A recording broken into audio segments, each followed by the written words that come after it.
दोस्तों, आज जिस किताब के बारे में हम जानने वाले हैं उसका नाम है कहे कबीर दीवाना, जिसमें ओशो रजनीश ने बहुत ही अच्छे तरीके से कबीर के दोहों का वर्णन किया है। तो चलिए शुरू करते हैं पहले दोहे से। जब मैं भूला रे भाई, मेरे सतगुरु जुगत लखाई, क्रियाक्रम अचार में छाड़ा, छाड़ा तीरथ नहाना, सगरी दुनिया भई सुनाई, मैं ही एक बोराना। दोहे का अर्थ उन्होंने मानव जीवन से किया। उन्होंने कहा कि एक अंधेरी रात की भांति है तुम्हारा जीवन, जहां सूरज की किरण तो आना असंभव है, मिट्टी के दिए की छोटी सी लौ भी नहीं है। इतना ही होता तब भी ठीक था। निरंतर अंधेरे में रहने के कारण तुमने अंधेरे को ही प्रकाश समझ लिया है, और जब कोई प्रकाश से दूर हो और अंधेरे को ही प्रकाश समझ ले तो सारी यात्रा अवरुद्ध हो जाती है। इतना भी होश बना रहे कि मैं अंधकार में हूं तो आदमी खोजता है, तड़फता है प्रकाश के लिए, प्यास लेती है, टटोलता है, गिरता है, उठता है, मार्ग खोजता है, गुरु खोजता है। लेकिन जब कोई अंधकार को ही प्रकाश समझ ले तब सारी यात्रा समाप्त हो जाती है। मृत्यु को ही कोई समझ ले जीवन, तो फिर जीवन का द्वार बंद हो गया। एक बहुत पुरानी यूनानी कथा है।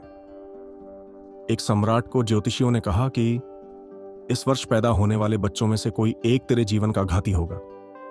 सम्राट ने जितने बच्चे उस वर्ष पैदा हुए सभी को कारागृह में डाल दिया, मारा नहीं, क्योंकि सम्राट को लगा कि कोई एक इनमें से हत्या करेगा और सभी हत्या मैं करूं, यह महापातक हो जाएगा।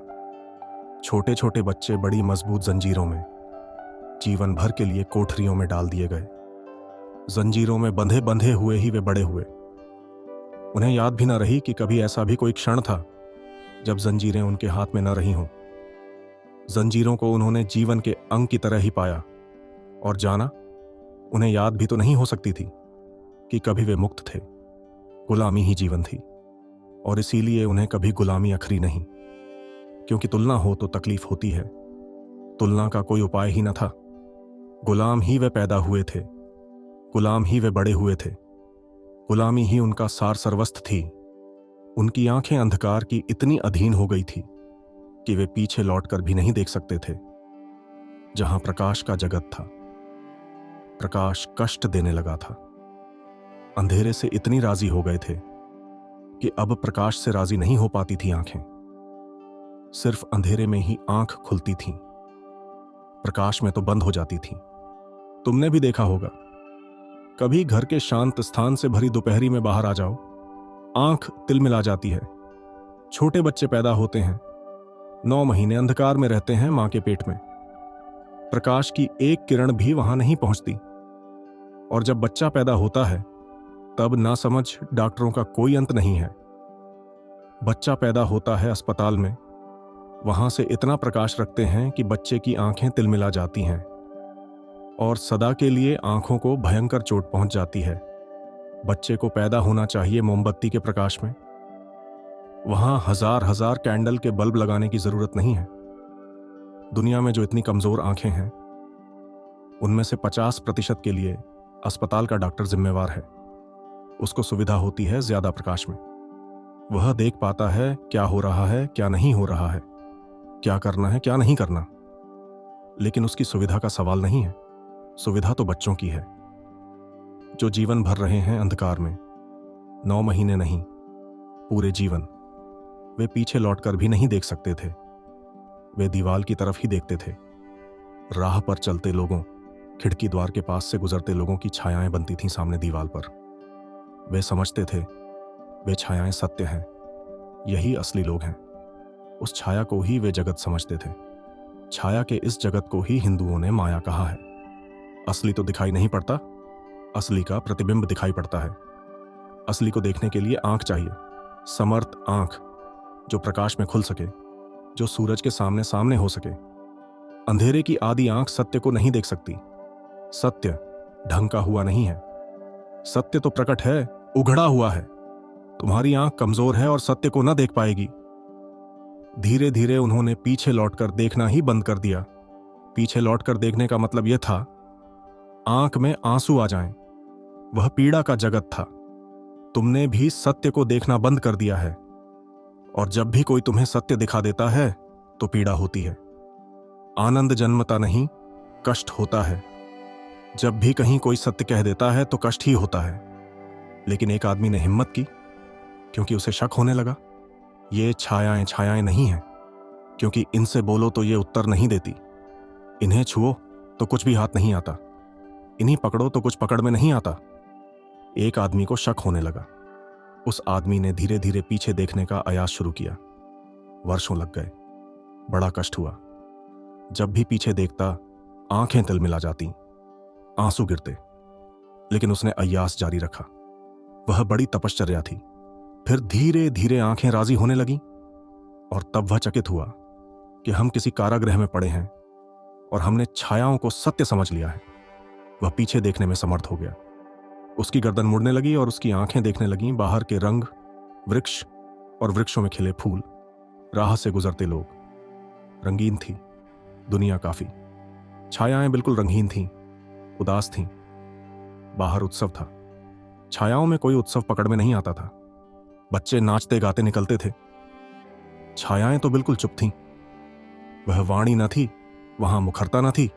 बाहर पीछे छिपा हुआ असली जगत था। उस आदमी ने धीरे धीरे इसकी चर्चा दूसरे कैदियों से शुरू की। बाकी कैदी हंसने लगे कि तुम्हारा दिमाग खराब हो गया है।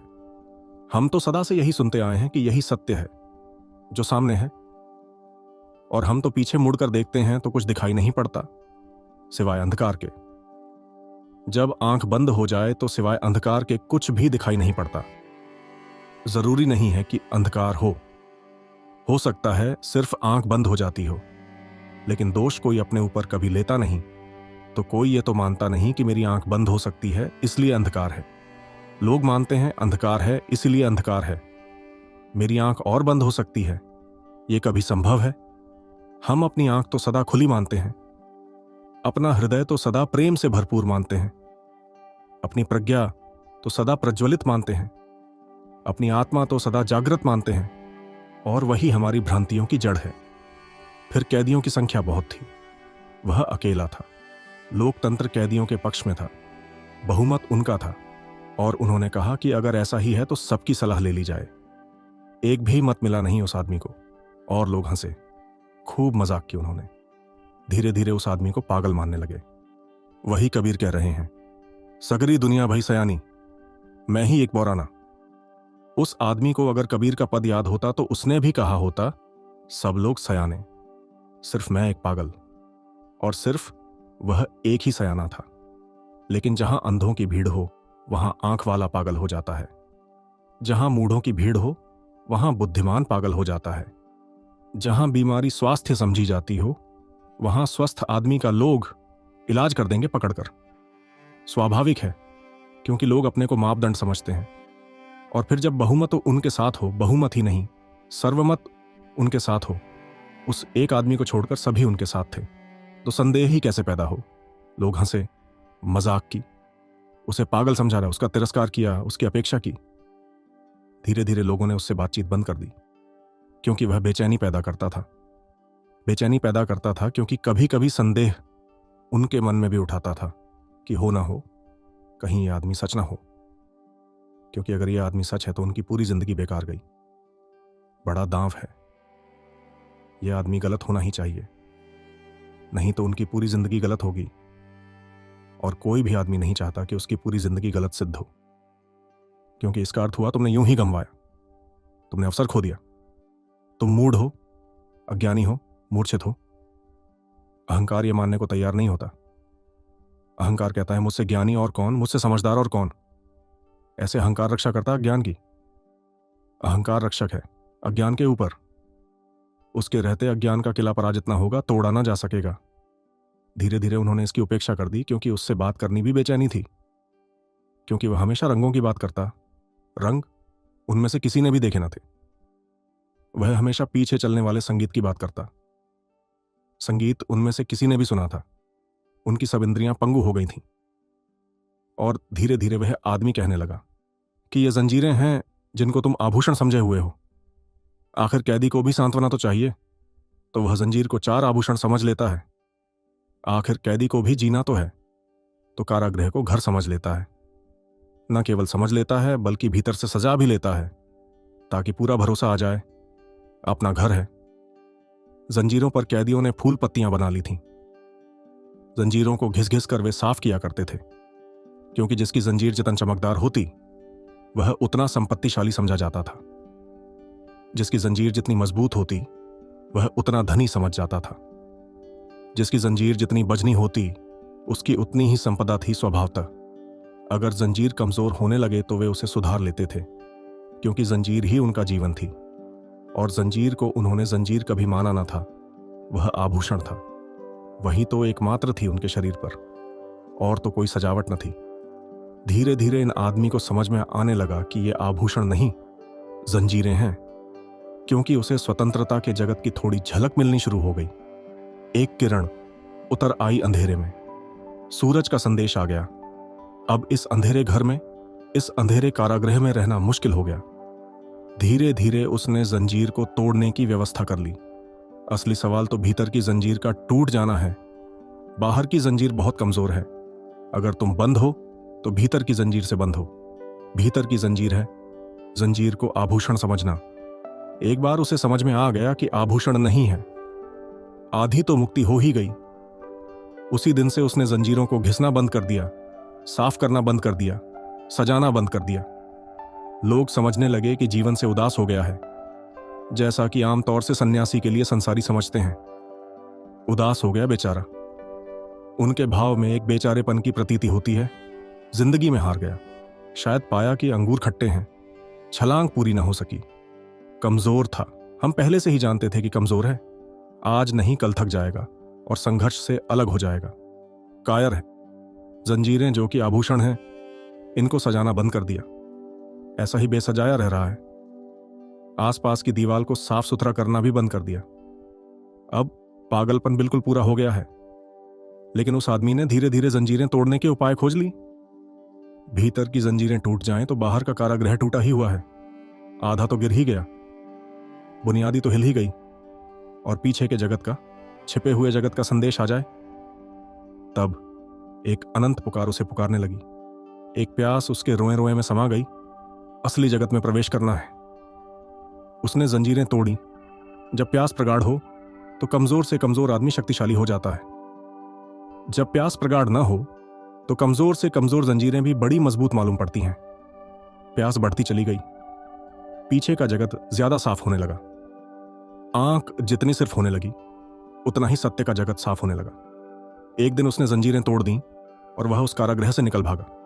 उसके आह्लाद का अंत नहीं था। वह नाच रहा था।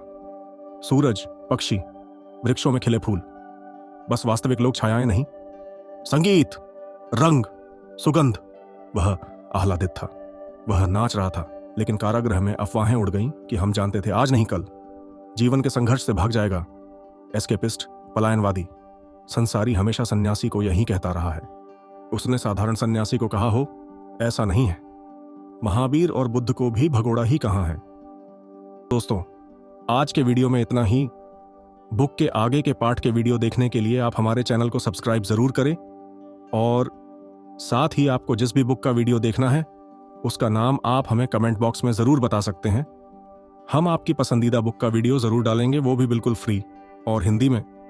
हमारी इस मेहनत के लिए लाइक और सब्सक्राइब तो बनता है।